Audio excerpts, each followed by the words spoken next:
Surgery లేకుండా sciatica, spondylitis, frozen shoulder కి కేవలం 45 నిమిషాలలో నొప్పి లేని అత్యాధునిక చికిత్స ప్రాణ పెయిన్ క్లినిక్. పుష్ప 2 రికార్డ్స్ బద్దలు కొడుతుందని బన్నీ టీం ముందే ఊహించిందా?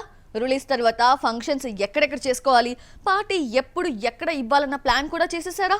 అయితే అనుకోకుండా జరిగిన ఇన్సిడెంట్ తో పుష్ప టీం కుదేలైపోయింది.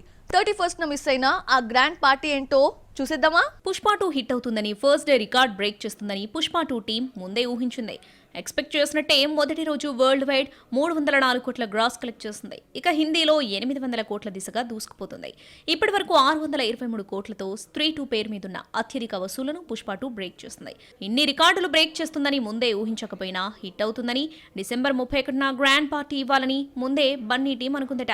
యాక్టింగ్ స్టార్ట్ చేసి 20 ఏళ్లైన సందర్భంగా బన్నీ గతంలో కొంతమందిని ఫారెన్ తీసుకెళ్లి పార్టీ ఇచ్చాడు. ఈసారి ఇక్కడే ఇవ్వాలనుకున్న పార్టీ సంధ్యా థియేటర్ ఇన్సిడెంట్ తో క్యాన్సిల్ అయింది. పుష్ప 2 బెనిఫిట్ షో సందర్భంగా బన్నీ సంధ్యా థియేటర్ కు వెళ్లడం, అక్కడ జరిగిన తొక్కిసలాటలో అభిమాని రేవతి చనిపోవడం, ఆ తర్వాత జరిగిన సంఘటనలు బన్నీ కలలను తారుమారు చేశాయి. లేదంటే దేశమంతా 10 సక్సెస్ ఈవెంట్స్, 10 ఇంటర్వ్యూస్ తో అల్లు అర్జున్ సందడి చేసేవాడు. పరిస్థితులు హీరోను బయటకు రాకుండా, సక్సెస్ ను ఎంజాయ్ చేయకుండా చేశాయి. ఇలా డిసెంబర్ 31న పుష్ప గ్రాండ్ పార్టీని మిస్ అయ్యాడు.